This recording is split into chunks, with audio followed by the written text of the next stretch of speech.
Assalamualaikum warahmatullahi wabarakatuh. Hukum pasar modal dengan tema merger, akuisisi, dan konsolidasi. Disusun oleh Bayu Syafandi Tosma, kelas A Hukum Bisnis. Dosen pengampu Dr. Haji Zulfikri Toguan, SHMH, Program Studi Ilmu Hukum Pascasarjana Universitas Islam Riau. Pembahasan aspek hukum berkaitan dengan akta akuisisi, merger, dan konsolidasi. Notaris adalah pejabat umum yang berwenang membuat akta autentik sebagaimana dimaksud dalam pasal 1 Undang-Undang Nomor 2 Tahun 2014 tentang perubahan atas Undang-Undang Nomor 30 Tahun 2004 tentang jabatan notaris. Notaris merupakan salah satu profesi penunjang dalam pasar modal. Peranan notaris diperlukan dalam emisi efek.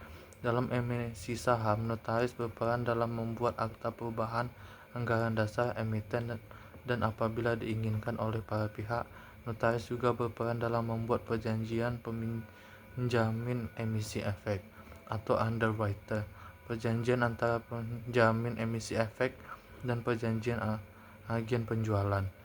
Ketentuan wewenang notaris juga sebagaimana diatur dalam pasal 15 Undang-Undang Nomor 2 Tahun 2014 tentang perubahan atas Undang-Undang Nomor 30 Tahun 2004 tentang jabatan notaris, yang menyatakan bahwa 1. Notaris berwenang membuat akta autentik mengenai semua perbuatan perjanjian dan penetapan yang diharuskan oleh peraturan perundang-undangan dan atau yang dikehendaki oleh yang berkepentingan untuk dinyatakan dalam akta autentik, menjamin kepastian tanggal pembuatan akta, menyimpan akta, memberikan glose, salinan dan kutipan akta, semuanya itu sepanjang pembuatan akta itu tidak juga ditugaskan atau dikecualikan kepada pejabat lain atau orang lain yang ditetapkan oleh undang-undang.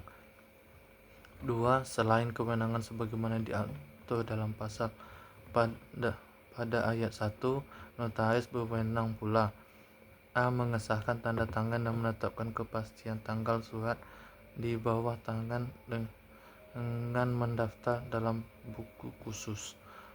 B. membukukan surat di bawah tangan dengan mendaftar dalam buku khusus. C. membuat kopi dari asli surat di bawah tangan berupa salinan yang memuat uraian sebagaimana ditulis dan digambarkan dalam surat yang bersangkutan. D. melakukan pengesahan kecocokan fotokopi dengan surat aslinya.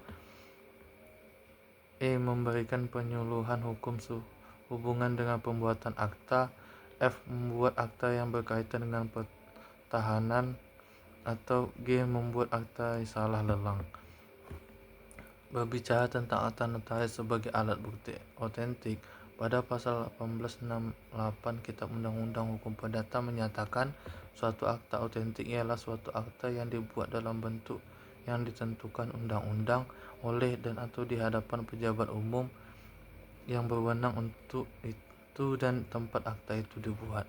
Akta autentik harus memenuhi apa yang disyaratkan dalam pasal 1868 Kitab Undang-Undang Hukum Perdata.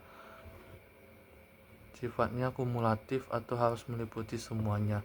Akta yang dibuat walaupun ditandatangani oleh para pihak namun tidak memenuhi persyaratan pasal 1868 Kitab Undang-Undang Hukum Perdata tidak dapat diperlakukan sebagai akta autentik, melainkan hanya mempunyai kekuatan sebagai tulisan di bawah tangan. Akta autentik pada hakikatnya membuat beberapa formal sesuai dengan apa yang diberikan para pihak kepada notaris. Notaris mempunyai kewajiban untuk memasukkan bahwa yang termuat dalam akta notaris sesungguhnya telah dimengerti dan sesuai dengan kehendak para pihak itu dengan cara membacakannya sehingga menjadi jelas isi akta notaris, serta memberikan akses informasi masuk akses terhadap peraturan perundang-undangan yang terkait bagi para pihak menandatangani akta. Dengan demikian, para pihak dapat menentukan dengan bebas dan menyetujui isi akta notaris yang akan ditandatanganinya. Ada penjelasan umum Undang-Undang Nomor 30 Tahun 2004 tentang jabatan notaris menyatakan bahwa akta autentik sebagai alat bukti terkuat dan terpenuh mempunyai peranan penting dalam setiap hubungan hukum dalam kehidupan masyarakat, dalam berbagai hubungan bisnis, kegiatan di bidang perbankan, pertahanan, kegiatan sosial, dan lain-lain. Kebutuhan akan pembuktian tertulis berupa akta autentik makin meningkat. Jalan dengan berkembangnya tuntutan akan kepastian hukum dalam berbagai hubungan ekonomi dan sosial, baik pada tingkat nasional, regional maupun global. Penjelasan Umum Undang-Undang Nomor 30 Tahun 2004 tentang Jabatan Notaris menyatakan bahwa akta autentik yang menentukan secara jelas hak dan kewajiban, menjamin kepastian hukum, dan sekaligus diharapkan pula dapat dihindari terjadinya sengketa. Walaupun sengketa tersebut tidak dapat dihindari, dalam proses penyelesaian sengketa tersebut, akta autentik yang merupakan bukti tertulis terkuat dan terpenuh memberi sumbangan nyata bagi penyelesaian perkara secara murah dan cepat. Dilihat dari perannya dalam proses pemasyarakatan efek emiten, notaris mempunyai tanggung jawab atas semua perjanjian yang dibuat. Di samping itu, notaris juga bertanggung jawab atas secara profesional kepada organisasi profesi yang menaunginya.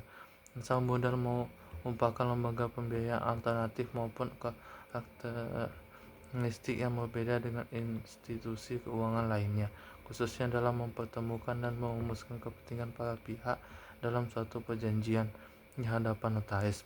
BPOM sebagai regulator dan otoritas pasar modal telah melakukan antisipasi terhadap kondisi tersebut dengan mengeluarkan Peraturan Otoritas Jasa Keuangan Nomor 67/POJK/04/2017 tentang notaris yang melakukan kegiatan di pasar modal.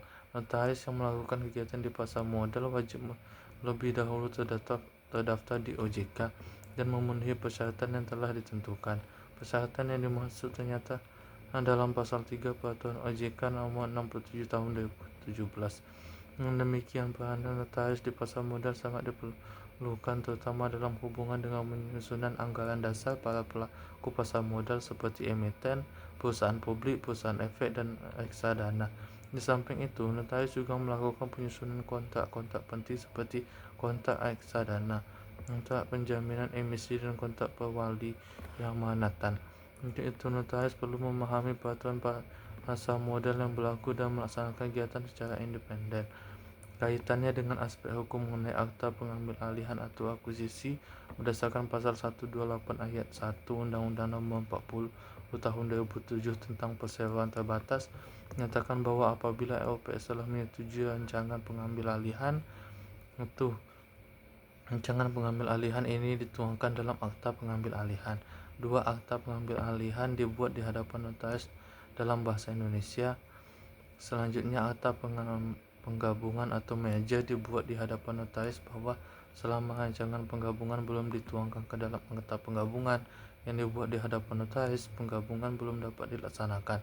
Dengan kata lain, sekiranya penggabungan dilakukan tidak berdasar akta penggabungan yang berbentuk akta notaris, gabungan itu cacat hukum, bahkan batal atau nectic void, karena melanggar ketentuan pasal 128 ayat 1 Undang-Undang Nomor 40 Tahun 2007 tentang perseroan terbatas.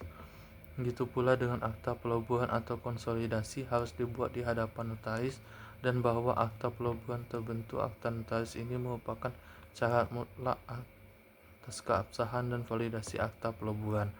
Oleh karena itu tidak sah dibuat dalam bentuk akta batangan.